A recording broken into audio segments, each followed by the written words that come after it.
Okay, I think we should start. Okay, with starting now. Sue? Sue? Yes, assalamu alaikum. Okay, you ready? I think we're going to go ahead and start, and you can just continue to let people in as they arrive. Okay? بسم الله الرحمن الرحيم الحمد لله رب العالمين الصلاة والسلام على رسول الله وآله وصحبه أجمعين. I would like to welcome everyone to our first virtual Ed Forum hosted by ISNA in collaboration with CISNA. This is the first virtual forum, but it would have been our 21st education forum that we had to cancel. I ask Allah subhanahu wa ta'ala to keep all of you and your loved ones safe and healthy. And I pray that we come out of this stronger than we were before, and that our schools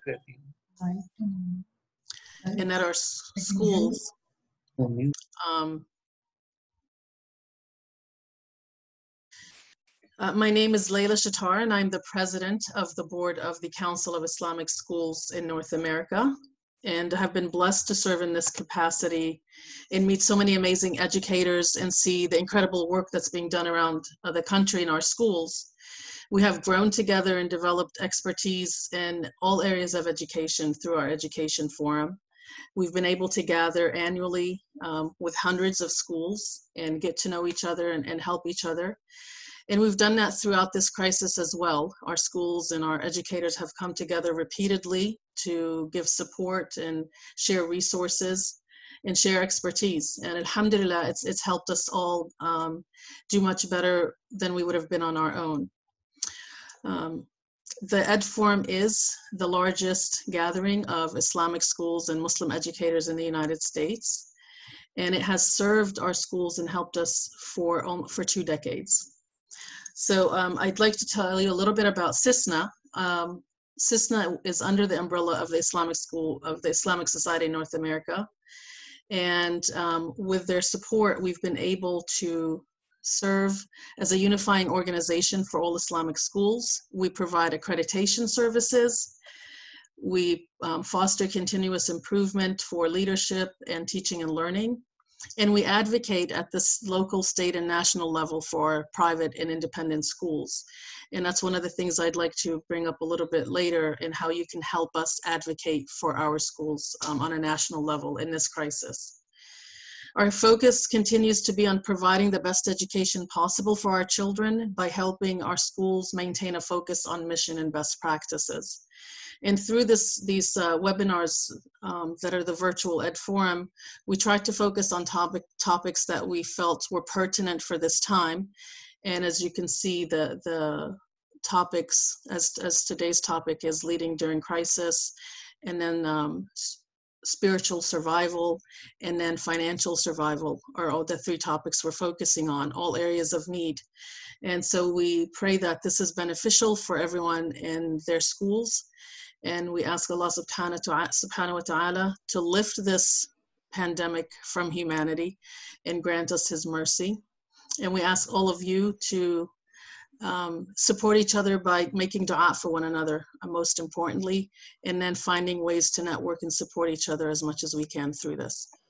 So I'm going to begin now by introducing our moderator for this first webinar, Brother William White, who is the principal of the Islamic School of Louisville, and he is our board secretary for CISNA, and he will introduce our first set of speakers. Jazakumullah khair. Thank you very much, Sister Layla, for the introduction. Before I introduce the speakers, I would just like to go over a few brief reminders that will allow us to have the smoothest session possible, inshallah. First, we ask that everyone keep their audio muted at all times. We will ask if you have any questions whatsoever to put those in the chat box, and that chat box is going to be moderated, and we will check that and use those for questions. We will have a Q&A at hopefully the last 10 or 15 minutes of the session. We also ask that while the presenters are speaking that you turn off your cameras, and you can always turn those back on during the Q&A as well. So those are a few of our protocols. I'd like to now introduce the 3 speakers that we are very lucky to have with us today. The first of our speakers is going to be Sister Majda Al-Qadi Saleh. She is currently the head of school at Bayan Academy in Tampa, Florida. Sister Majda has been the leader of several schools in Florida during her extensive career as an Islamic school leader. These include her current role, Bayan Academy, as well as Universal Academy of Florida and American Youth Academy. During this time, she has spearheaded and overseen accreditation efforts, strategic planning, marketing, and fundraising, along with developing community partnerships throughout the region. In 2014, she became the president of Radiant Hands, a nonprofit social services organization whose mission is to help empower women and families in the community. Next, I'd like to give a brief overview of our second speaker, Brother Habib Quadri. He is currently the MCCA school superintendent in the Chicagoland area. In addition to this role, Habib serves on the Harvard University Graduate School of Education Principals Advisory Board. He is also a part-time staff member and student at Harvard University. Habib is on the National Advisory Board for MINA and the board of the Illinois Coalition of Non-Public Schools. Habib has previously served on the CISNA board, and he has delivered hundreds of lectures and conducted numerous workshops throughout the United States, Canada, and abroad on Islam, society, and social problems confronting Muslim youth and the community at large. He has also co-authored 5 books on parenting and other social issues related to Islam and Islamic education, including War Within Our Hearts, the Struggles of Muslim Youth. Our third speaker is going to be Sister Dalia Fahmy, who is an associate professor of political science at Long Island University. Dr. Fahmy is a senior fellow at the Center for Global Policy in Washington, D.C., a visiting scholar at the Center for the Study of Genocide and Human Rights, and the UNESCO chair at Rutgers University for 2018. Dr. Fahmy has published several articles in academic journals focusing on democratization, and most recently on the effects of Islamophobia on U.S. foreign policy. Dr. Fahmy has won several academic awards and fellowships for her research. In 2014, she was one of the recipients of the prestigious Kliegman Prize in Political Science. She was a 2016 recipient of the Newton Prize for Excellence in Teaching, and in 2017, she was named NPR's Source of the Week. Alhamdulillah, we are lucky to have such experienced and expert experience with us here today. I would like to go ahead and turn this over to the first speaker, who is going to be Sister Majda.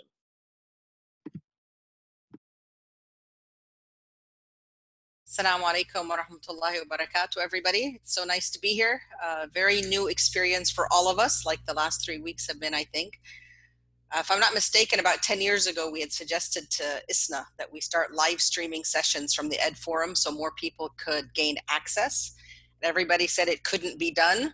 And Allah subhanahu wa ta'ala threw us a curveball a few weeks ago and showed us that anything that could not be done definitely could. And mashallah, the ability of people to access the forum and gain knowledge is so much more affordable this way and so much easier for people to attend. And maybe in the future we can have more sessions in this format. So they asked us to talk about leading during crisis and what makes it possible and how we do it well. And I started to think about it, and I think the most important thing is looking at the quality of what we do before a crisis. And if what we're doing before a crisis has the components of quality, then when a crisis hits, our infrastructure does not fall apart and we're able to quickly rise to that challenge. So I looked at some of the elements in our infrastructure at our school to see what enabled us to go from 0 to 100 in 1 week and get all of our teachers prepared to teach online and all of our students prepared to learn. And the first thing that I thought of was what we have to do as administrators anyway, always staying one step ahead of everything that's happening, always anticipating a problem before it arises and coming up with the solutions before they're needed. And in this situation, a big part of the virus pandemic was staying on top of the news, which I normally do not follow on a regular basis. But once it started coming up, we started looking at signs, what's happening in other states, what's happening in other communities. And our schools canceled, our governor decided to cancel schools the Friday evening before spring break. The Tuesday before that, as we're looking at other states and what they're doing, I contacted our board members, asked them if I could go ahead and make an announcement to our staff and parents that we might not be coming back after spring break. They gave us the approval. We announced on Thursday to everybody that everybody takes their books home Friday, so that if we don't come back after spring break, everybody has everything they need to start with e-learning. And that's actually what happened. And a lot of schools were caught off guard because they weren't following what was happening in other areas. The second thing I wanted to focus on was having very high expectations of our teachers, our administrators, our parents, and our students always, and giving them the tools to meet those expectations. SubhanAllah, I keep saying it anytime I talk to anybody, I am so amazed at how quickly our teachers and our administrators rose to the situation that arose. They gave up their spring break entirely. We were in meetings and sessions almost all day for 7 days during spring break. And it's amazing the creativity that came from them, the initiatives that we saw from them, the collaboration, they were teaching each other. And then the parents and students, if we take out the computer glitches of being able to get into the classroom you're trying to get into, everybody really got on board very quickly. And yesterday we had our first Zoom assembly, honor roll assembly, and we asked our teachers to introduce the assemblies and give some ideas about what they had seen. They want to say something about their students. All the teachers were amazed at how well the students are not just maintaining the level, but actually exceeding their expectations in a lot of areas. So I think having those high expectations from the beginning, letting everybody know during normal situations how much we know they can achieve. Then during a crisis, everybody rises to the occasion and actually is able to do that. The third item I think that's very important, and I think most schools, if they didn't have it, they have it now, but having a very strong communication network and platform where you can send out quick announcements, get feedback from people. We've always used WhatsApp at Bayan Academy, even though it is not my favorite thing to work with because you get inundated with messages all the time. But it seems to be the quickest way to get messages out to everybody and to have them give feedback. We'd also started using Zoom in meetings that we were doing with consultants outside of the school with trainings. And so that came to be a good benefit once we went into e-learning. It wasn't something new that everybody had to learn. The last thing I wanted to mention was Shura. And this is something that many of our new families have told me they're not really used to seeing this at a lot of Islamic schools where they've been in the past. I've been getting comments about we're not used to educators or leaders listening to us as parents when we have something to say. But it's something that's always been built into the way we run our schools. We ask questions, we listen, we get feedback. And this came in extremely handy with the leap to e-learning because we were doing so much so quickly. We shared every step of what we were doing with all of our teachers and staff. We got their feedback. And after the first week, we shared everything with parents and students, got their feedback. The first 2 weeks, we were making tweaks and modifications to where last week, everybody seemed to not have any questions anymore because everything was running smoothly. Now, as we approach Ramadan, of course, our schedules are changing again. And we again sent out surveys and we'll be announcing to the parents our new schedules. So I think those 4 things, they're crucial always in our schools, but I think when they are in place, they make it easier to lead during a crisis. We were discussing something before we started this session. One of the things that's actually essential also is a good sense of humor, because a lot of people tend to get depressed. We have to keep a little bit of levity in what we're doing. And my first step was just to name the virus Madame Corona. And it became much easier to deal with her as a human being, that she came as an uninvited guest and we're doing everything we can to make her stay as uncomfortable as possible so that she leaves us alone and moves on. But I think the basics of leadership don't change. We just keep our focus, we keep our faith, and we just reach out to every single person within the organization and utilize their talents and their skills to make the process smooth and successful. And that's really my take from the experience we've been through. Alhamdulillah. Thank you very much. Jazakumullah khairan, Sister. Yakum, inshallah. You made some excellent points about having systems for excellence in place at all times so that when the crisis happens, you are prepared. Also about communication and stakeholder involvement, and finally, having a sense of humor to get through it. So thank you very much for sharing those. Next, I would like to introduce Brother Habib Quadri, and he is now going to share his thoughts on how to lead through time of crisis. Assalamu alaikum. Alhamdulillah, alhamdulillah, rabbil alameen, wa salatu wa salam ala rasulil kareem. So I'm going to give you 10 points. So 10 little thoughts that could come into my mind about leadership in crisis. First is making sure, staying calm and staying positive. Before you could take care of anyone else, you need to take care of you. So it's so important to make sure that you stay calm, look at it, see what you need to do to make yourself that you stay calm, you don't get stressed out. So that is very important. So if that means you need to do your exercise, if you need 5-10 minutes to think about something, whatever that is, you need to kind of figure that out. So number one was stay calm and stay positive. You see those shirts, be calm, you know, you're here, things will be okay, inshallah ta'ala. Number two, get the facts. It is so important to get the information. And sometimes what happens, people are looking all over the United States. What we decided to do is look at our district and with our local health department and saying, what do they see? For us, alhamdulillah, we are about 730 kids. That's 450 families and about 120 staff, 110 staff. So one of the things that we have to kind of look at was when we first, about March 10th, we had a meeting with the superintendents of a local area with our health department saying, hey, this could be a situation. So what we already started to do was say, hey guys, if this closes down, and we had two situations, March 14th was our school dinner, which is huge for us, which is about $200,000, $300,000 fundraising. And that ourselves, we had to cancel, but we made a decision where some of board members or people like, no, don't worry about it. But I went with our local health department and say, what do you think? They're like, hey, best if you don't do it, we cancel that. By then, already in 2 days, I started talking to our teachers and saying, hey guys, there might be the situation that right now we're stopping our dinner, but maybe by Monday, we might have to close the school down due to Chicago being a metropolitan city. There was a lot more concern due to so many people in a smaller area. The idea of slowly developing what we would do. So by Friday, when we closed school on March 13th, by Monday, we started the online. So we decided, let's start slow. So the third thing you have to do is after you get the facts, you need to make sure that you communicate. And the first thing you have to communicate is a solution and plan.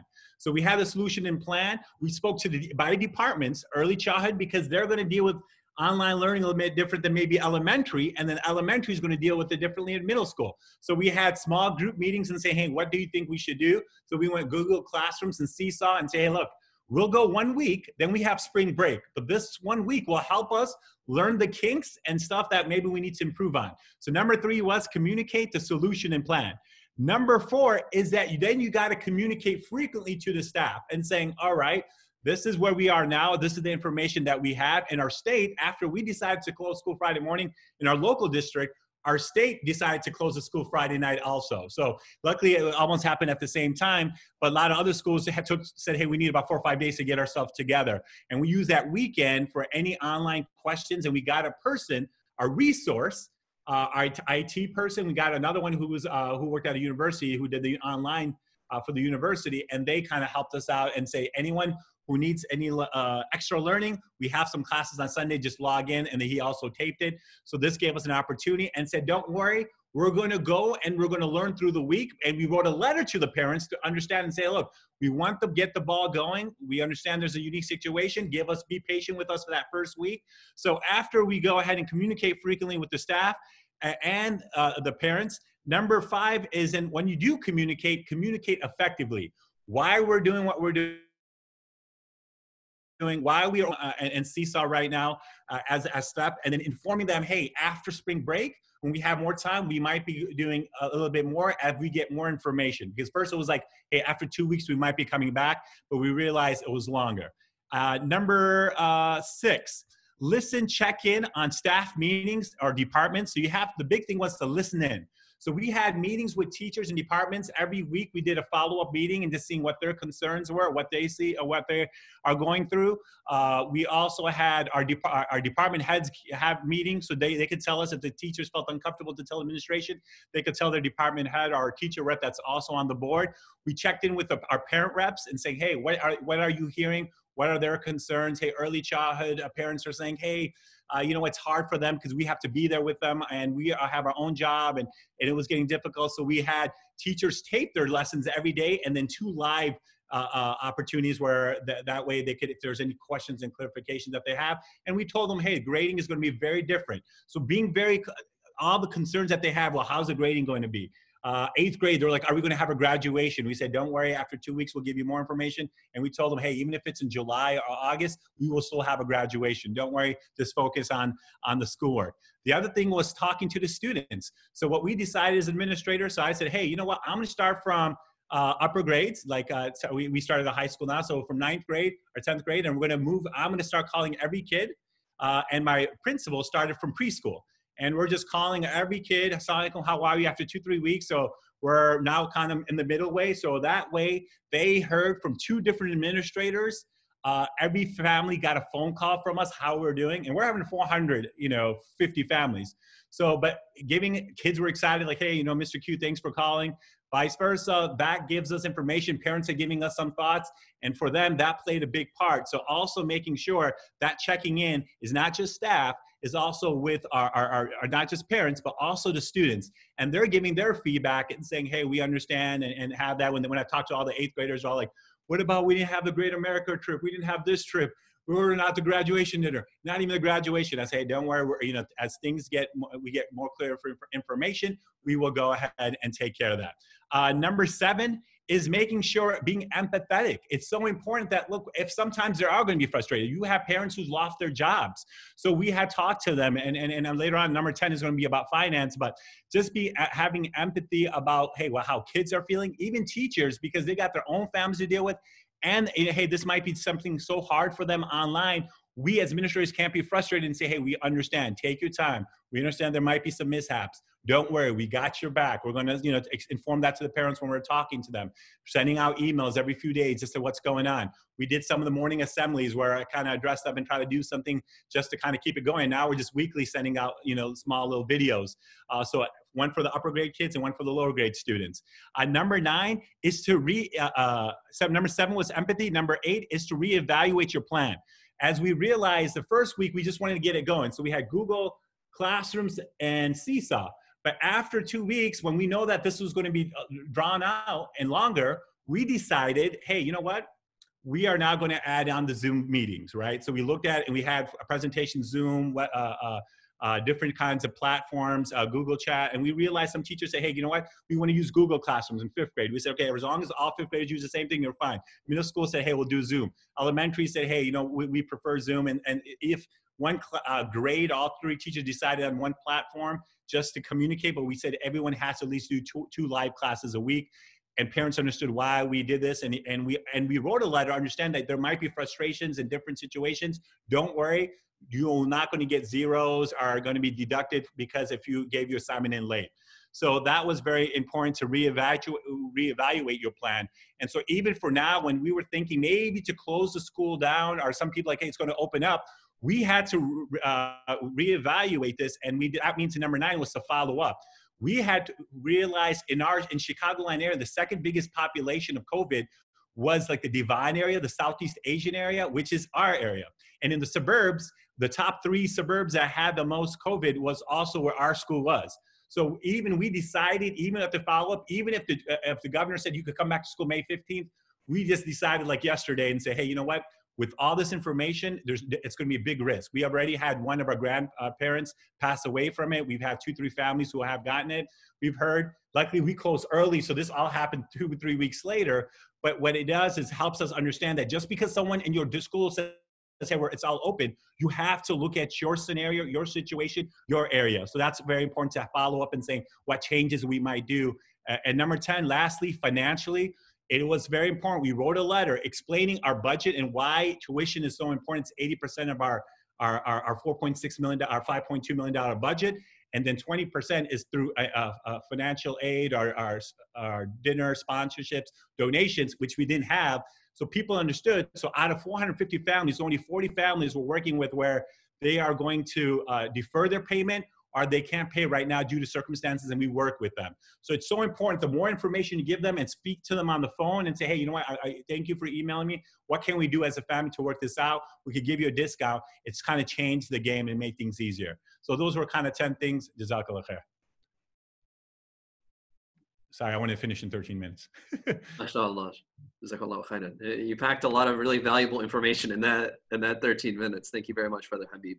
I really love the number one, which is where we all have to start, is staying calm and positive. I love how you mentioned that we have to take care of ourselves. Many times I feel that we have an obligation to take care of our entire communities, but we can't really do that effectively unless we ourselves are taken care of. Thank you very much for sharing those ideas. I'd like to now introduce our third and final speaker, Sister Dalia Fahmi.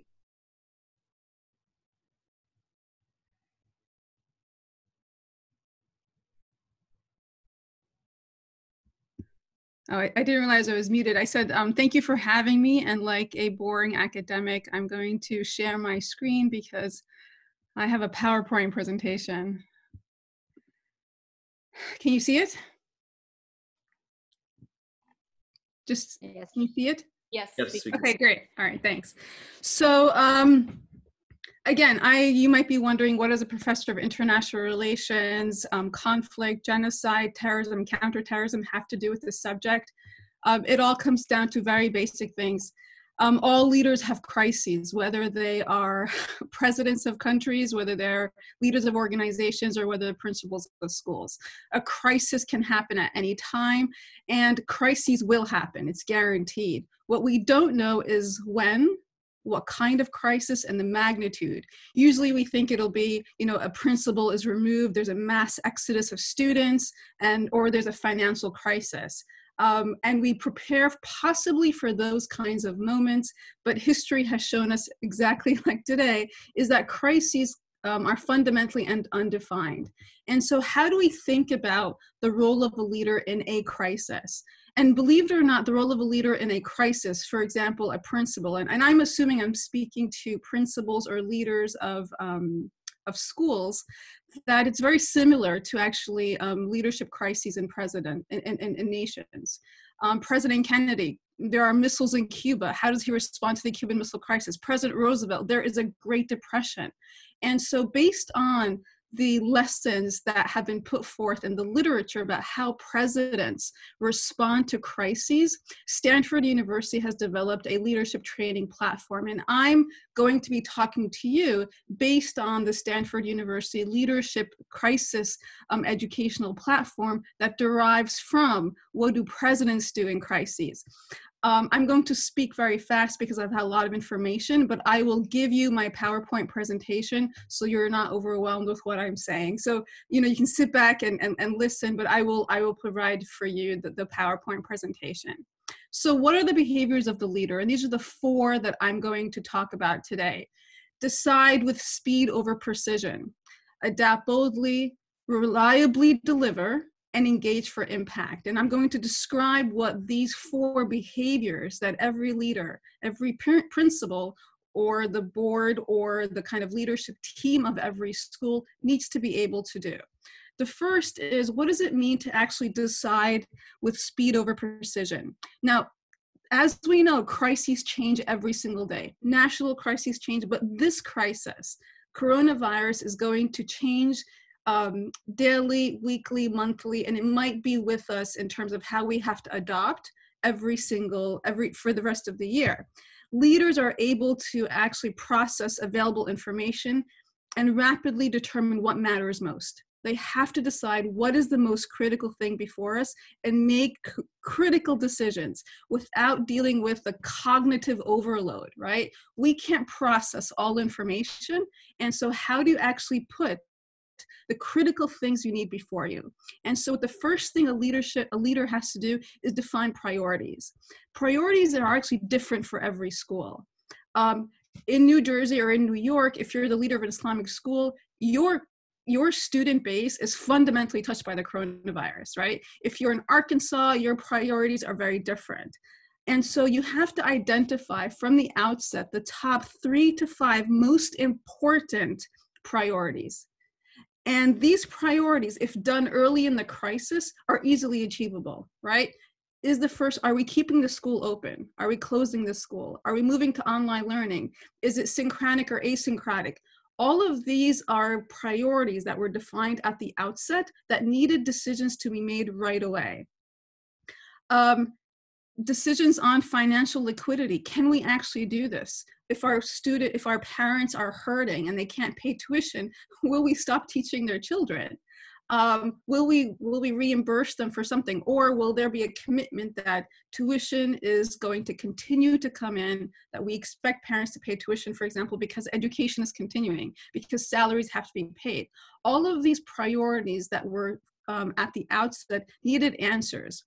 And you make smart trade-offs. What does that mean? A conflict might arise between those priorities you just set out. For example, we're going to continue to collect tuition. How do you actually make smart trade-offs? Because in the crisis in the beginning, it was about survival, right? It was about survival for today. And how do we work in survival mode, guaranteeing success tomorrow? And it's really about prioritizing the most fundamental things needed at that moment. Third, you actually have to name decision makers. The principal can't do everything. The president can't do everything. There's a cabinet around him or her one day. But what does it mean to actually have a cabinet or a team around you that you can actually give elements of decision making to, but that the buck stops with you? What does it mean to actually have a war room? That this is a place where is regularly open for crises to be brought to, so that it can be funneled off to the right person to deal with it. You actually have to start empowering some of those who, and we'll talk about who's going to rise to the occasion in a few minutes, but those who can actually deal with certain elements of crises as your not just ambassadors, but decision makers.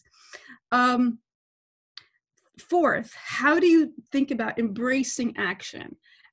Decision makers, even for example, in the case of President Kennedy, and you'll have to forgive me, I just taught about the Cuban Missile Crisis, right?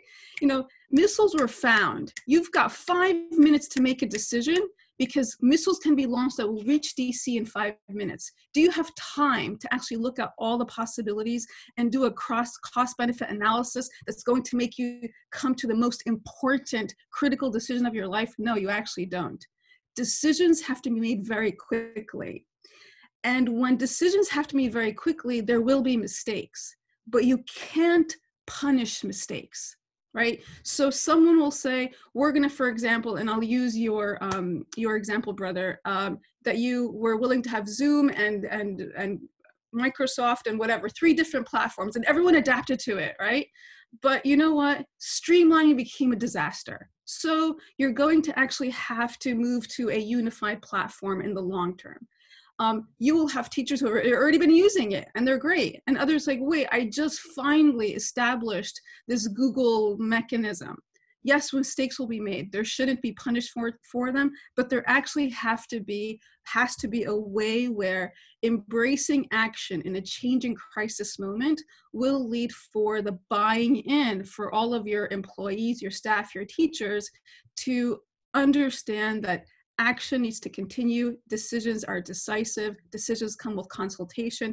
I've established that cabinet around me, and I have these goodwill ambassadors representing interest. So the first critical behavior in a crisis is deciding with speed over with precision, right?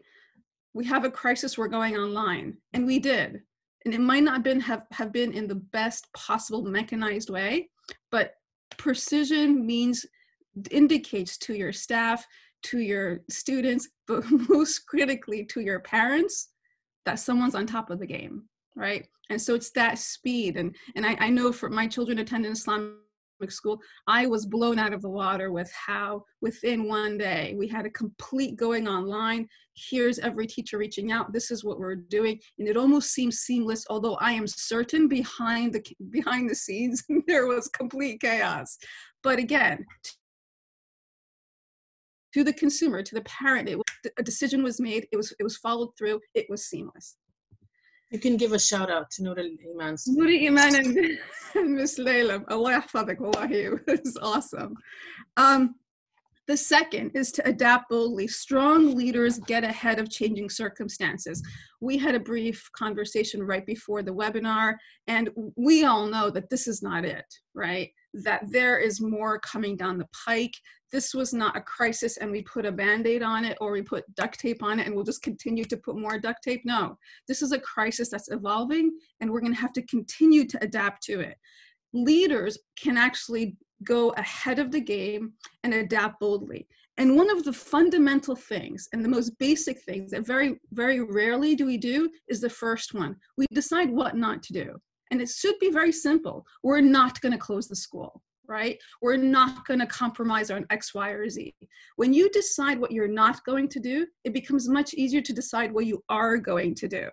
You put large initiatives. For example, if you were planning on curriculum review for the year 2021, academic year 2021, that's not happening, right? If you were going to invest in a whole new curriculum, that's probably not going to happen. You're going to have to ruthlessly prioritize, right? And so what might have been part of the I was gonna say university, because we're doing this also at the university, but at the school, what might have been part of the strategic plan has to be rethought in this moment. So you have to decide what you're not going to do. The second aspect is you actually have to throw out yesterday's playbook. Actions that were previously done that led to X, Y, or Z result might not be what lead to X, Y, or Z result today. The best leaders are able to have alternate plans of attack.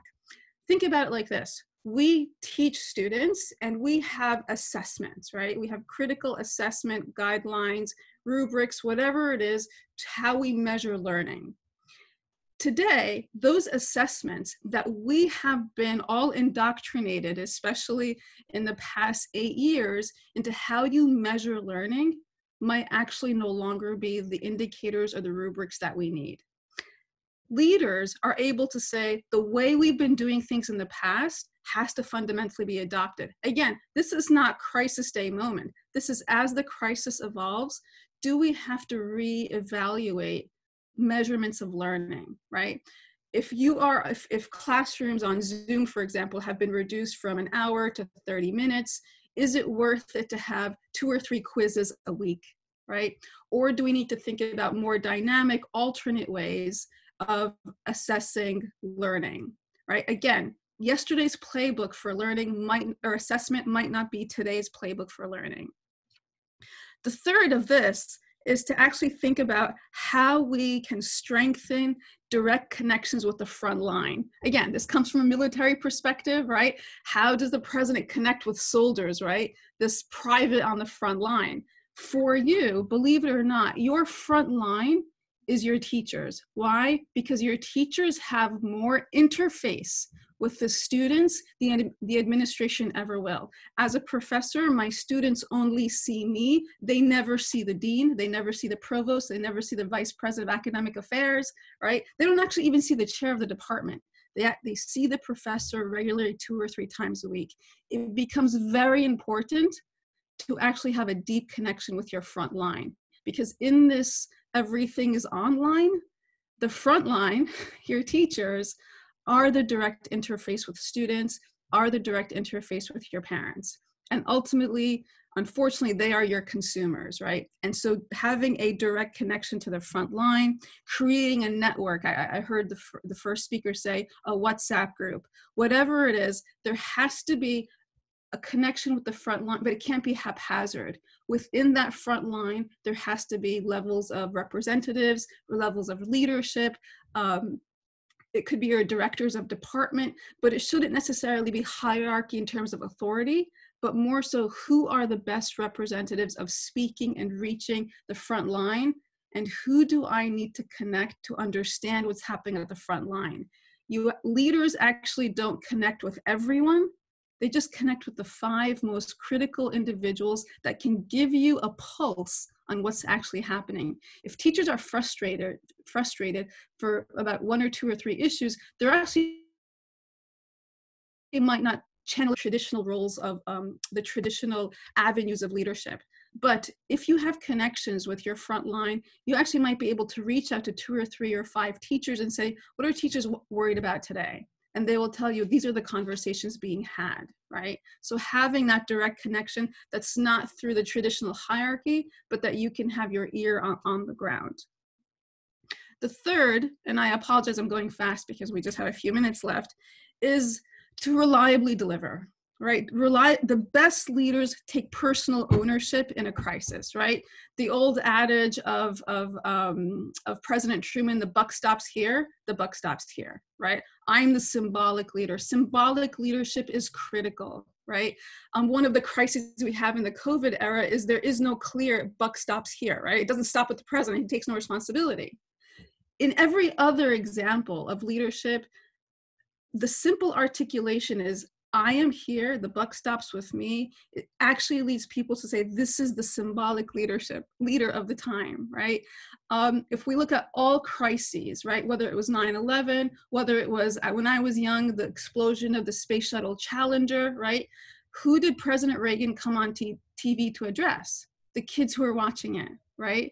That this idea of symbolic leadership is really important.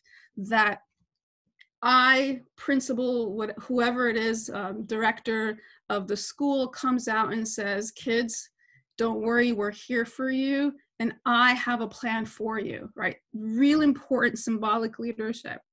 How do you do this? You stay alert and aligned to the daily dashboard of priorities.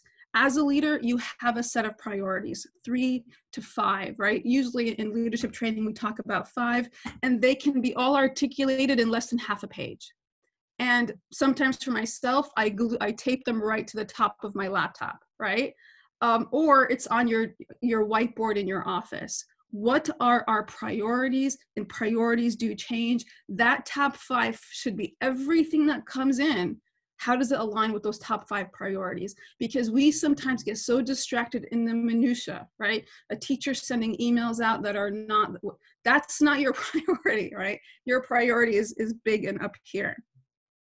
How do we set metrics that measure performances? The way we've been assessing our teachers needs to change, right? Because some of the most important and dynamic teachers are going to be the ones who are able to counsel the students at this crisis moment, right? Who are your educators, right? There is a huge difference between being an educator and being a teacher. Your educators are those that are going to inspire your students despite what's happening. Your educators today might not have been your educators 3-4 months ago. And so how do you know what's happening in your virtual classrooms so that you can say, wow, something is happening here that we need to actually rethink how to make a model of this educational model. If you have a teacher, for example, in one of my son's classes, aside from the learning, they've established like a outside reading group, right? So the teacher on her own time is investing in, hey, let's all read this book together, right? And my son is reading more for this outside session than he is for the inside session. He's doing his work as he has to, but now it's like, wait, I gotta read because Sister Ali is gonna come in and we're gonna talk about this, right? The power of that kind of innovative teaching that's bringing learning in a different dynamic. That's how we're going to start reassessing, measuring performance, right? Even at the university, some of the most established professors are unable to deal with student emotions. So they went from being the top tier to nobody's registering for their classes in the fall. Why? Because they want to get in with their bow tie, give the lecture goodbye, right? The world is very different today. And this has already been discussed. How do we make sure our principals and leaders actually have sanctity of mind, body, and health?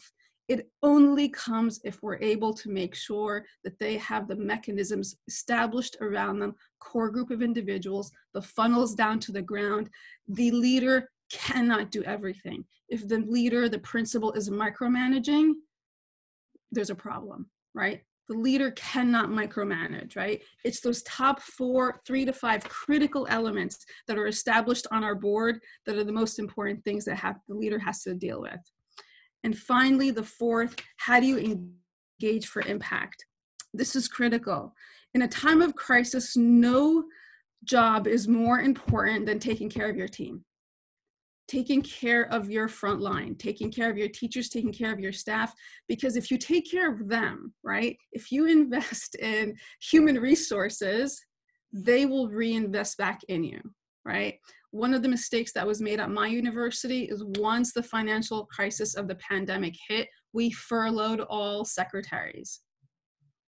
That was maybe a small financial save, but the emotional, mental impact on all of the rest of the staff was huge, right? And we're still reeling from it. So sometimes actually investing in your team creates the avenues for the pulse check, right? You invest in them, they're going to reinvest back in you. You say, we're here for you, because each and every single one of you is going through a crisis. They're going to actually do the same with their own students and then back at you. You need to have a pulse check. The pulse check comes from those 5 ears on the grounds, and you have to black out time in the calendars to do this. If they work 40 hours a week, you give them, say, of those 40 hours, 2 of them are going to be a communal pulse check on teachers and the teachers' well-being. You will be surprised how that leads to better productivity in those 38 hours. Digging deep in your teams, when communication breaks down and the leader acts without input, you start to go down the wrong road, even if it's the right decision. And so to get superior results and not subpar results, there has to be a critical regular engagement with all teams, all departments. And again, it can't be just the principal. It has to be the core team around the principal or the president. Ask for help as needed. The best leaders know they can't do everything, and they actually identify structures and assign individuals that you're actually in charge of this.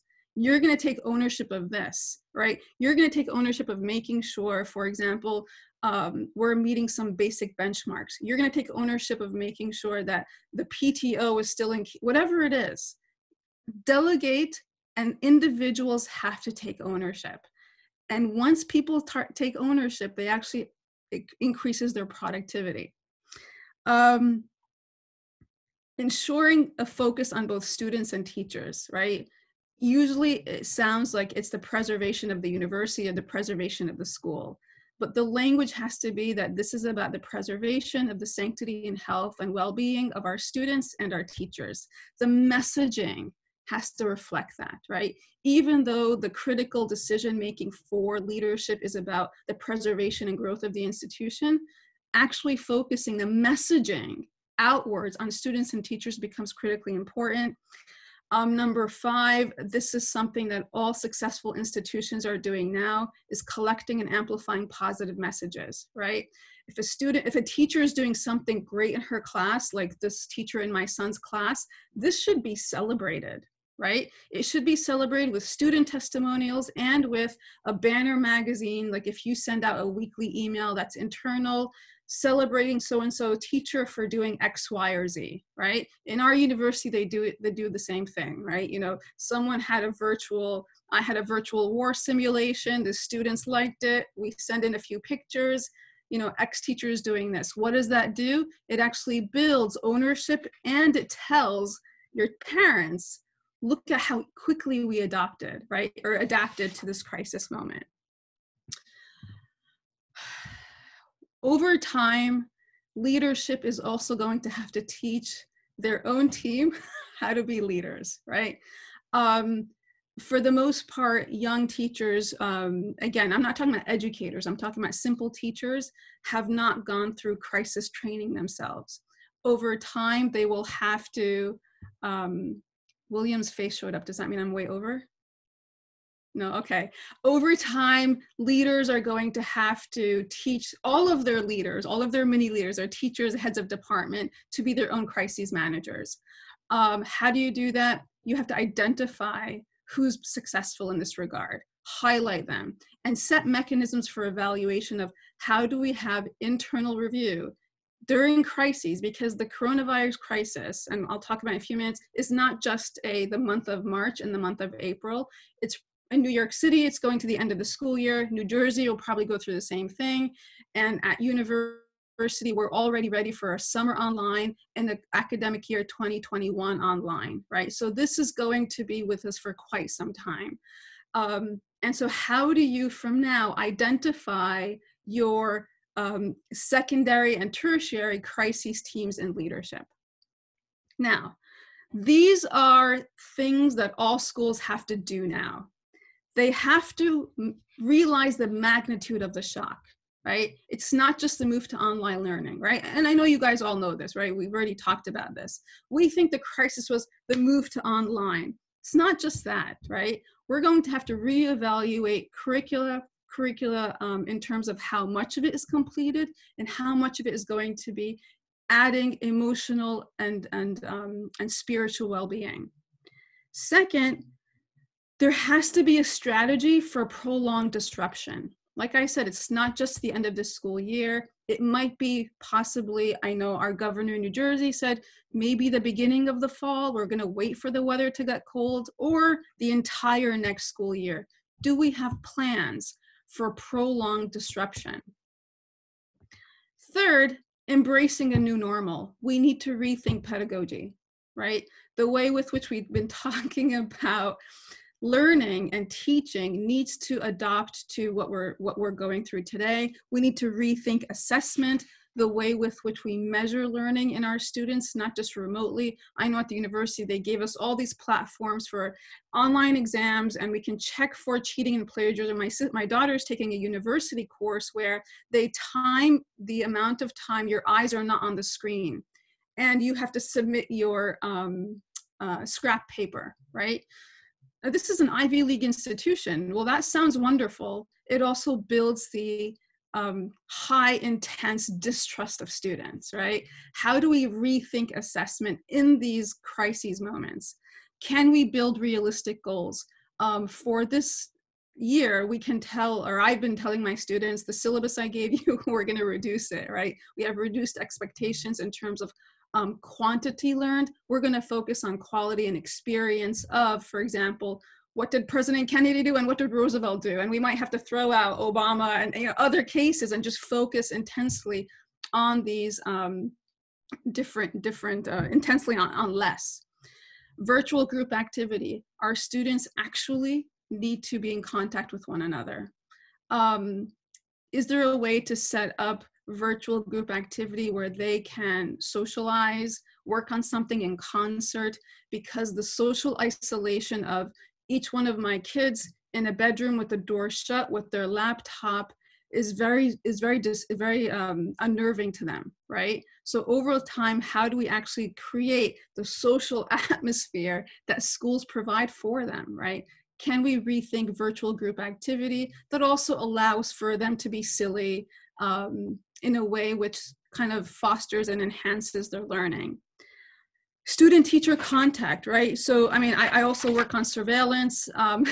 We don't want this to be heavily surveilled, right? Students need to also be, silly without thinking, oh, there's a teacher in the Zoom chat, right? But again, responsibly, how does all this happen?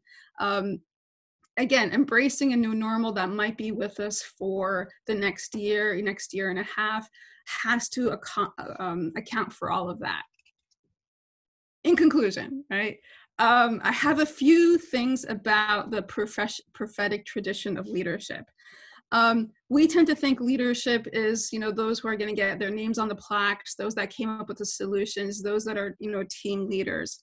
But if you look at our historic understanding of leadership in Islam, the defining factor in our Islamic history is that great leaders, great individuals who we, reading into history, consider leaders are those that persevered, those that didn't fold, right?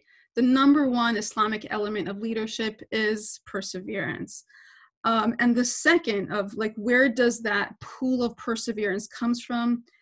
Patience is a defining trait, but it comes from the well of sincerity, right? So perseverance in moments of crisis in our Islamic prophetic tradition comes from the building on the well of sincerity and patience. This is something we are blessed with having teachers who fundamentally have, right? Nobody teaches in an Islamic school for the pay. Teachers are sincere in their endeavor to really foster the next generation of Muslim American leaders in this country. Building on the well of sincerity is the way with which you actually bank on long-term perseverance, right? And I was going to say start at Bani Israel, but there's no time for that. So finally, here are some resources, right? So I'm also on the board of the Yaqeen Institute. We have a curriculum, Faith in the Time of the Coronavirus. We've also established an Islamic school curriculum. The Faith in the Time of Coronavirus is a long-term project, and there will be a daily release during Ramadan. There is one now in a khatra form, but there's a daily curricular release in the month of Ramadan that we're hoping alleviates some of the Islamic study stress, maybe some of the kind of how to reorient education in Islamic schools in the time of Corona. So Yaqeen is launching this, and if you subscribe, you might have already gotten the email. The Family Youth Institute is again a critical resource. I've put on here their website. I heard Dr. Samira Iqbal is the founder. That's her email, info@thefyi.org. They have summary findings of what a COVID Ramadan is going to mean to students from now, what they're dealing with, mental health, family well-being, toolkits for teachers and kids. And some of their toolkits that are already live have been used and used successfully. And they also have daily articles that educators and parents can use. Another set of data that was just released out of a university done by 2 Muslim professors, I can send it to you, Ms. Leila, talks about the anxiety that Muslim students are facing. So they did a cross-sectional nationwide survey in the past 4 weeks of what young Muslims are facing, and the findings are really telling, right? Unable to deal with uncertainty, unable to deal with worrying about their family's financial situations, right?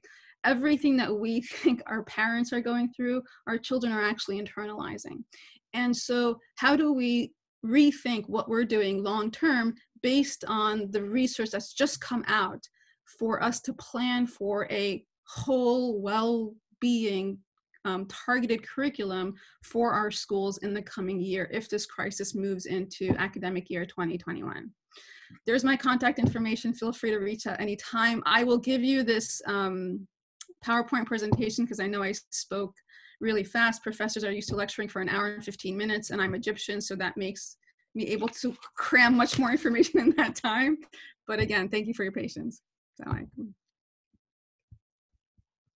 Jazakallahu khairan. Thank you very much for all of that. This is incredibly, incredibly helpful. There have been many comments in the chat that I've been monitoring, and we're going to transition now for the last 15 minutes, inshallah, for the Q&A. And one of the things I would just like to share for all of the speakers is that many people have commented that this has been a source of affirmation for the efforts that they have done or that they have seen or experienced. It makes them feel better that they're seeing these recommendations from the experts and that they're seeing what they have done is in alignment with that. So alhamdulillah, thank you all for sharing that. We're going to look now at the questions. Sister Leila, would you like to go ahead and present the first question that you saw there? Sure. Assalamu alaikum. First, I want to just say something, and some of this was noted in the chat. I think I want to say Jazakumullah khair to our school leaders. You've been on the front lines, and I don't think anyone can describe what the school leaders do behind the scenes. I know that since closure, there's no weekends, there are no nights, it's just we're on all the time. And I know that's the nature of our Islamic schools. I know teachers across the country in public and private schools are that way, but there's something really uniquely special about our Islamic school personnel and staff that you can't find anywhere else. So Jazakumullah khair. May Allah reward all of our school leaders and all our teachers and our parents for the immense amount of amazing work. It's not just that we went to e-learning. It was done in an amazing way. So may Allah reward you, and hats off to you all. Ameen. Ameen. So the first question was for Brother Habib, and it was, how do you address the challenge for parents when teachers are not streamlined and using the same platform? So that's why I think it's very important to have that conversation. Now, if there is someone where sometimes like a Zoom for preschool, the reason what we try to do is by departments, right? Because you have a situation where Zoom might be difficult for a preschool, pre-K, kindergarten class, because some parents have to be there with the kid, and they're like, hey, that's overwhelming. But what we try to do is the first and foremost, in the starting, everyone kind of figured out, and we did, like, middle school was 80, 90%, everyone's doing Zoom. Elementary, we broke in first and second grade down different from third, fourth, and fifth, right? Because it's also, what can the kid do on their own? Can they type? Can they figure things out? How much support can the family have? And that's where we looked at what were different programs. And then we asked parents to make that decision and saying, hey, look, Seesaw is everyone had in elementary. But when it came to the online setting, where like the live platform, that's where we had to kind of start dividing, right? Early childhood, preschool to fifth grade, we went Seesaw. Then 6th to 8th, we went Google Classrooms, right? And I think 5th grade also went to Google Classrooms, because the teachers, we already use Google Classrooms, it was easy. But when we went to the live setting, that's where you would have, and that's where we talk to families. If some families, the situation was like, look, we only have one laptop, we try to provide them. So we get like 5, 6 families like iPads. If the other aspect is, hey, we're just overwhelmed, we told them, do what you can do, because everything still was put on our teacher web, so they could get their handouts, they could still do the work. If they wanted that opportunity to be live platform, they had that opportunity. But if they didn't, they were not getting penalized in any way for it. I just want to also reiterate what you all have said is engaging the stakeholders. And we've talked about making sure that we survey parents like throughout this process, and sending out surveys to different divisions for different age groups, because their needs are different. And I think that goes back to what Brother Habib and Sister Magda and Sister Dalia have said. We have to know where they are and what their needs are all the time. Thank you, Brother Habib. Thank you. The next question we have is from Karen Hunt Ahmed. And the question is, how do you address inequalities in access to technology and or students who need help with siblings, etc. at home, who have major stressors and have difficulty connecting to classes? Perhaps Sister Majda, you could speak to that.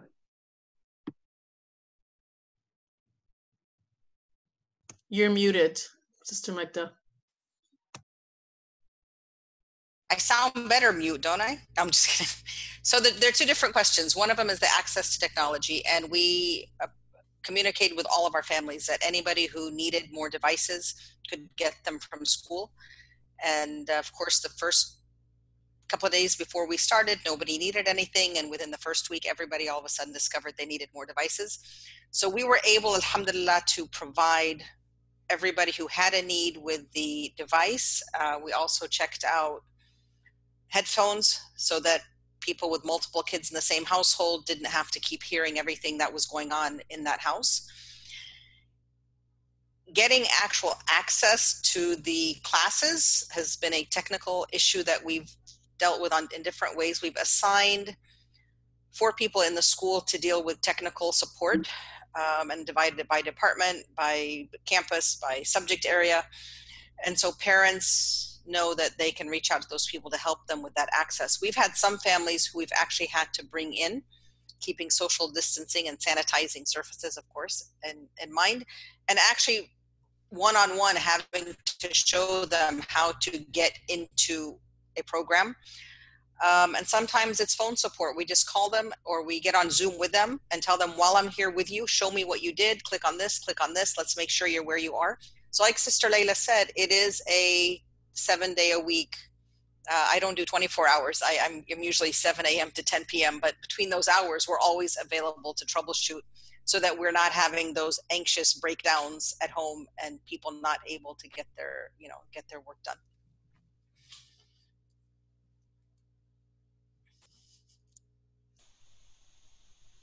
I don't know, Brother William, I'll take this one on what do you recommend for school leaders in balancing the unique needs of teachers, students, and parents, especially during this time? How do you balance all of that?